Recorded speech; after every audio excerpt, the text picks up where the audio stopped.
Welcome back to Imperfect, the Heart-Centered Leadership podcast.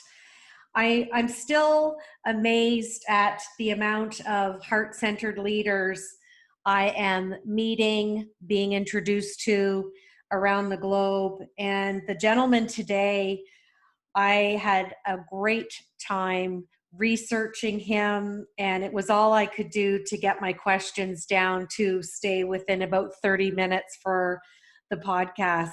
So today I want to introduce you to David Amerine. David has 44 years of experience in the nuclear industry. He began his career in the U.S. Navy after graduating from the United States Naval Academy, where he obtained a master's in management science from the Naval Post Graduate School while in the Navy. After leaving the Navy, David was a teaching assistant at Oregon State University while working on his PhD in nuclear engineering before joining Westinghouse at the Department of Energy at the Hanford Site. David has moved on to have various roles and become a heart-centered leader, and I'd like to welcome him to the show. So David, I'm so happy to be spending some time with you today. Well, thank you very much for having me. It's a pleasure to be here. I look forward to our talk. You have had so many significant executive roles that I just couldn't, I had to narrow down my questions. I only asked 4, but I could have easily had 54 for you. So I'm going to jump right in.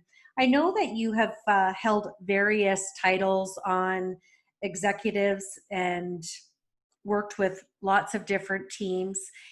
And you were recommended to be on the show by a colleague as a heart-centered leader. So my first question, I want to talk about the principles of scientific management. And I know there's the element of science, harmony, cooperation, and really developing each and every person to their greatest efficiency. So my question for you, David, is if you think back to your own upbringing, education, and work experience, what transferable skills do you feel that you've learned along the way that provided you to have and take an interest in management science? Well, I was very fortunate. First of all, I grew up in a small city in Ohio. And at that time, the education system in Ohio was recognized as one of the best in the country. And Sandusky, Ohio was one of the best in Ohio. So I had a firm footing there along with the discipline and encouragement that my parents guided me with. And then from there, I went to the Naval Academy. And then, as you mentioned, I was in the nuclear Navy and the submarine force after the academy and got various degrees in education along the way, including a business degree from Harvard, as well as the management science degree that you mentioned. And but those early experiences at the Naval Academy and in the submarine force helped, along with my education, to set a foundation that served me well then when I went into the nuclear industry. And in the nuclear industry, I started actually, after I left Oregon State that you mentioned, as an operator, and rose to the executive ranks over that 44-year career. And my last job was as president of Nuclear Fuel Services, which is the sole provider for nuclear fuel for the United States Navy submarines and aircraft carriers.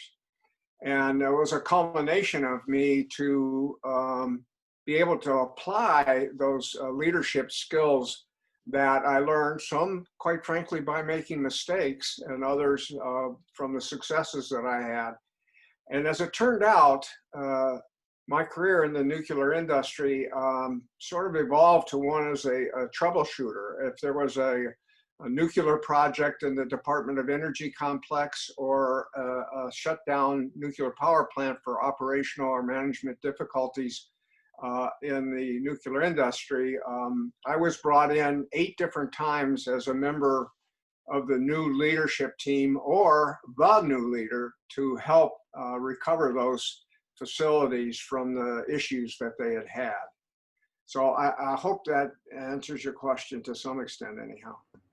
Absolutely. And I'm sure, I mean, we only have a half an hour, but I'm sure there's so many transferable skills from all the different environments and sectors and education and even what you learned being on 2 naval submarines. So you've just had an incredible career. So my next question is, what imperfections have you brought to your leadership roles that you've had so far? Imperfections? Imperfections, hence the name of the podcast. It's my favorite word. Yeah, well, I think the thing that I had to learn, particularly in the transit from the Navy to civilian work environment, is the treatment of people to establish trust. And my imperfection in the beginning was from the Naval Academy, then coming into the Navy and learning to first deal with enlisted men who were under my command, and learning to treat them with respect. And the greatest thing that I had to learn were communication skills, and in particular, the ability to listen and to listen actively. And in doing that, you've got to really focus on what the person is saying to you, what they're communicating to you. And you can't be thinking about what you're going to say in rebuttal or in response, but what they're saying is important to them. Therefore, it should be important to you. And that's a skill that I feel that I honed over the course of my career, and I think I got better and better at it. So at first, quite frankly, I don't think I was nearly as good as I was by the time my career ended. Well, you've just segued beautifully into my next topic. And I know when people think about any type of training or career in the military, I know the first thing most people think of is the technical skills. And you just alluded and talked a little bit about soft skills. So when we think about soft skills, specifically communication skills, you talked about actively listening, flexibility, teamwork, integrity, planning skills, problem solving. They all fall under the umbrella of technical skills, but soft skills are right aligned with them. So I'm going to go out on a limb because you just said that these have all attributed to you becoming a heart-centered leader. But on a cognitive level, you've really well honed what we call in the neuroscience world executive functioning. So share with the listeners the art of how you learned and executed the balance of your soft skills, David, as well as your technical skills to become that executive heart-centered leader. Well, the first thing that happens, and particularly these situations, these 8 different recoveries that I mentioned, is you have to establish trust. And those situations I was brought into, since they were in some degree of extremis, trust was at a very low ebb, if you will. So how do you go about establishing trust? And what I found is the leader has to be present and has to be accessible. You have to be into the workplace, and you have to establish what your values are and communicate those values over and over in any possible venue that you might have, whether that's one-on-one at a person's workstation, whether that's in the laboratory, out in the plant, in the engineering cubicle, it doesn't matter. Any opportunity you have to reinforce by communication the values and expectations you have. And then what you need to do is look for opportunities to reward people who reflect those values in the way that they execute their work. And by reward, it might be just as simple as a thank you. What I've often said to people, that the three most powerful things a leader can say are, I am sorry, I was wrong, and thank you. Now, if you're saying the first two too often, you need to reevaluate just what you're doing and how you're going about your business. But you can never say thank you enough. The other thing I said is about establishing values. You need, what was very important to me, and I think this applies to really any industry, but particularly ones that, you know, although low probability, have high consequence if things go wrong. And that can be in the nuclear industry, can be in oil refineries, can be in the Navy and so forth. You need to establish what your workplace priorities are. And for me, I try to always express things in four different very concise statements. And the workplace priorities in order of importance were safety, quality, schedule, and cost. And then in addition to that, I'd like to get something that people could hang on to as how do you go about executing those things? And so I would tell them the parameters I'm looking for are, and I expect you to exhibit, and hopefully I exhibit as an example, are personal accountability, procedure compliance, technical inquisitiveness, and finally, a willingness to stop when you are unsure about where you are and what direction you're heading in. And what I emphasize to my management teams, from the executives down to the first line managers, and by the way, in any organization, that first line manager is the most critical member of the management team, in my opinion, because he or she is where the rubber hits the road. So I wanted people to be able to express those priorities: safety, quality, schedule, and cost, and those what I called conduct of business attributes: personal accountability, procedure compliance, technical inquisitiveness, and a willingness to stop in their own words. I could tell them what I meant, and I would do that, like I said, one-on-one or in small group meetings, or I would always, wherever I was the member of the leadership team or the leader, I would once a quarter get all the employees together. And sometimes when, you know, I was managing like the Savannah River site with 26,000 people, that's easier said than done.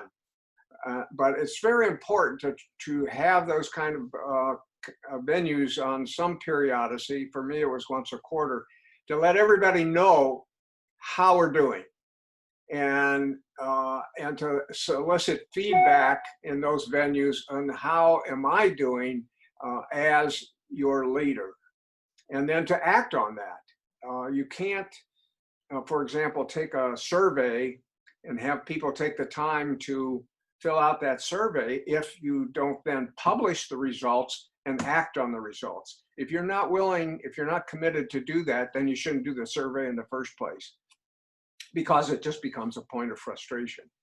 So that's about as succinctly as I can answer, or at least I hope I've answered the question you just asked.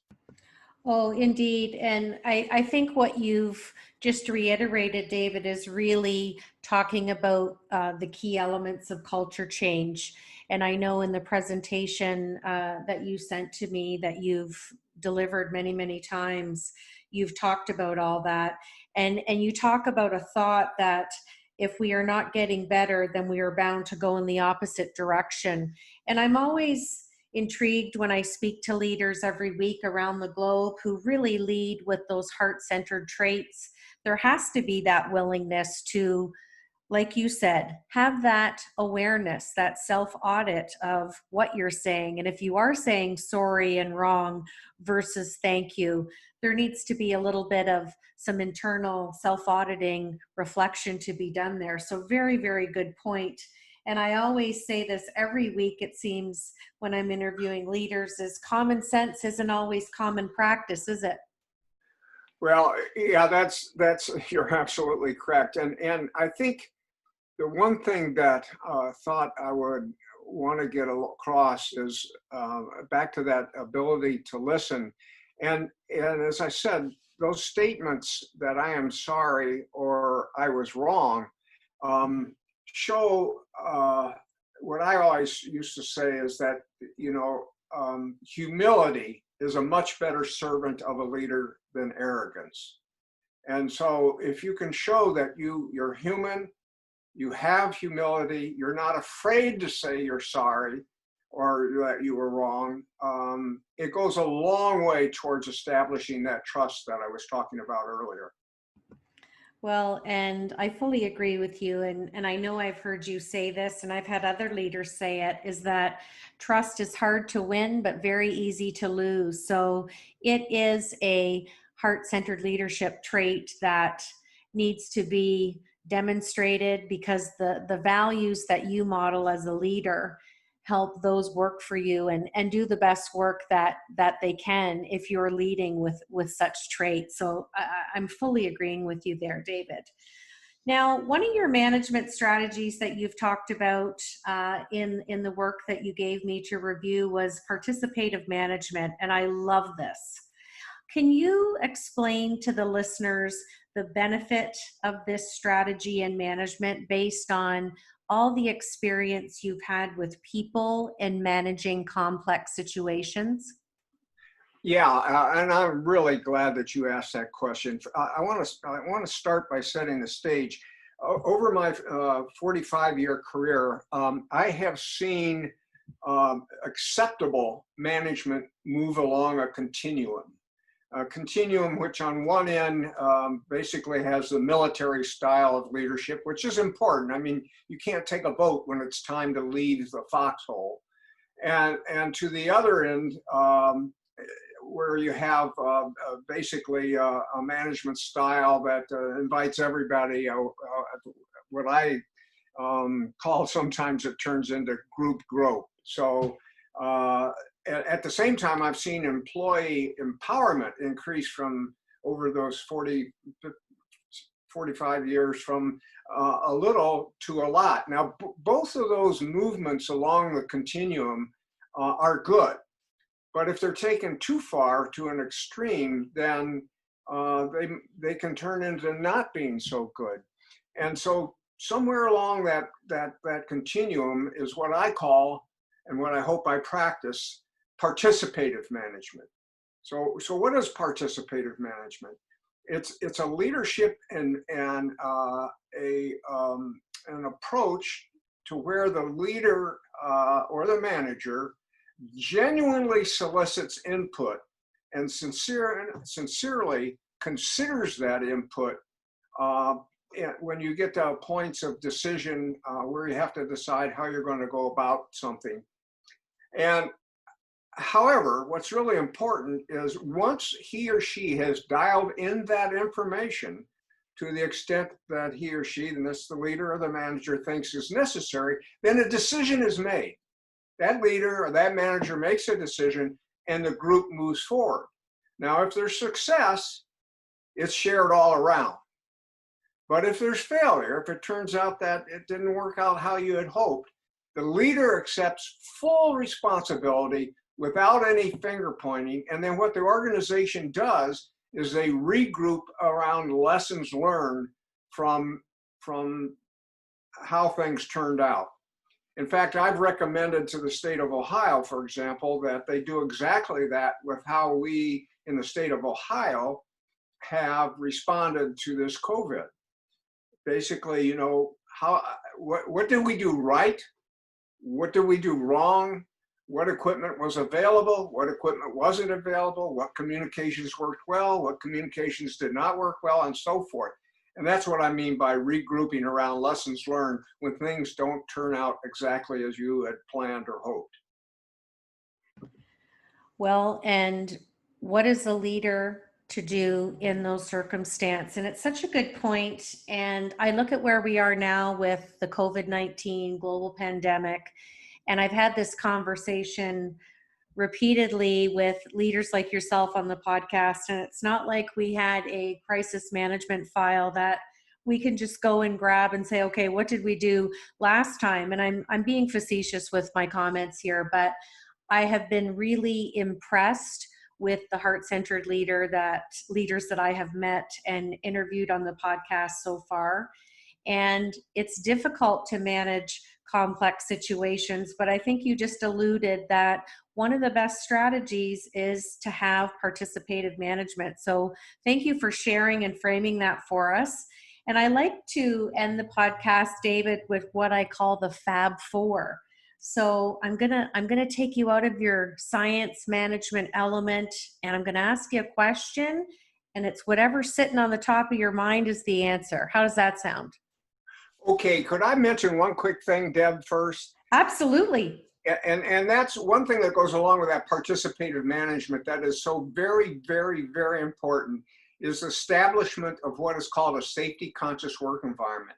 And basically that's an environment where any employee can bring up any issue without fear of retaliation, and that he or she will have confidence that that concern will be addressed fairly and in a timely manner. Now, sometimes timely is in the eye of the beholder, but nonetheless. And they have full confidence the issue will be assessed on its own merit without ascribing motive. So that safety conscious work environment is a very important thing for a leader to establish and to nurture continuously. And I talk about that, I talk about all these things that we're mentioning in my book, Push It to Move It. And I was encouraged to write that book by colleagues in the nuclear industry who knew I had been in those positions as a troubleshooter that I mentioned earlier. So I thought I'd be remiss if I didn't mention a very, very important attribute of the heart-centered leadership, and that's a safety-conscious work environment. Absolutely. And I know it's the number one thing that you listed for workplace priorities. So thank you for that. And thank you for mentioning your book. I was going to share that with the listeners, and we will have the link to your book in the episode description. So let me get to my Fab Four questions here. So my first question, David, is what inspires you? What inspired me? Well, first of all, the thing that inspired me that led to the technical career was an interest in math and science. And that started with my high school teachers. I was very fortunate, as I said earlier, to go through the Ohio school system at the time I did. And it really gave me an appreciation for those kinds of endeavors, which led me to go into the nuclear power, and then that in turn led to opportunity to be a manager and a leader in these complex situations. My next question is, what was something taught to you as a young boy that made a lasting impression on who you are today? Well, I guess as a young boy, I would have to turn to my father. And my dad was a veterinarian, and it was very interesting. He had both small animal and large animal practice there in rural Ohio. And one of the things that he would mention to me frequently when he would give me tasks to do, and that is, hey, the job's not done until the tools are cleaned and put away. And so that stayed with me, and I'm sure there were people who worked for me who received that same direction. Oh, that's where your strong work ethic served you well when you entered into the military. So isn't that interesting? My next question is, what do you want your legacy to be, David? I hope that my legacy is that I made a difference. I made a difference in people's lives, and that the leadership, people who worked under me came away from those work experiences feeling good about themselves and feeling good about what we accomplished. When I left the Defense Waste Processing Facility in my last all hands meeting, which was about 2,000 people or so, I told them that, you know, we had put the largest vitrification plant in the world. That's a plant that immobilizes highly radioactive waste in borosilicate glass. And we brought that plant online, and we were young and old, male and female, black and white, Muslim and Jew, and yet we were focused on a single goal. And we demonstrated what is the best about America, and I would offer probably the same for Canada, that when you work together and you achieve something, a synergy that would not be otherwise achieved if you didn't support each other as teammates, that's the best that people could do. And I hope my legacy is that I created that atmosphere in the work environments I was in over and over. I want that to be my legacy. Well, that's amazing. And it just reiterates why I wanted to have you on the podcast today, because you are a heart-centered leader. And I definitely think that is going to be your legacy for all the work that you have done. My last question is, you must have a bucket list. And what's next on it that you're going to check off and achieve? Well, I've had on my bucket list 2 trips.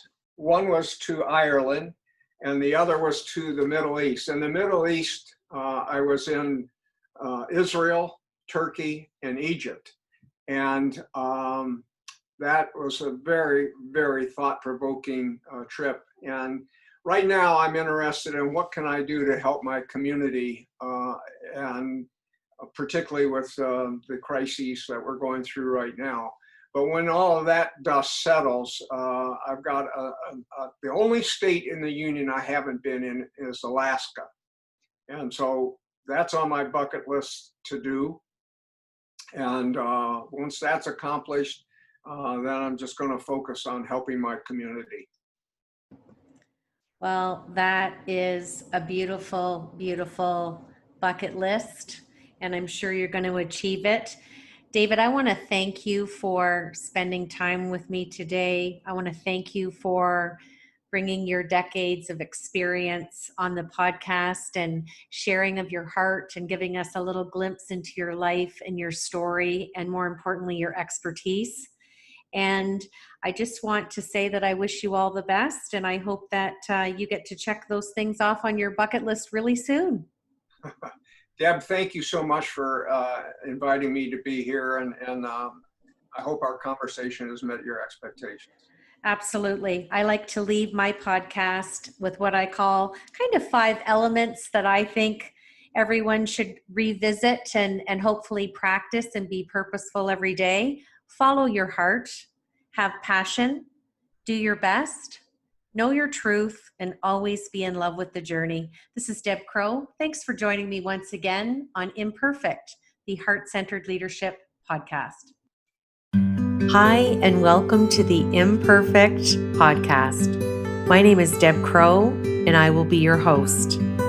Join me on this journey as we meet heart-centered leaders from all over the globe. Lots of interesting questions, interesting conversation, and find out what makes a leader. How do they handle uncertainty and complexity? How do they lead in a time that is volatile? Join us.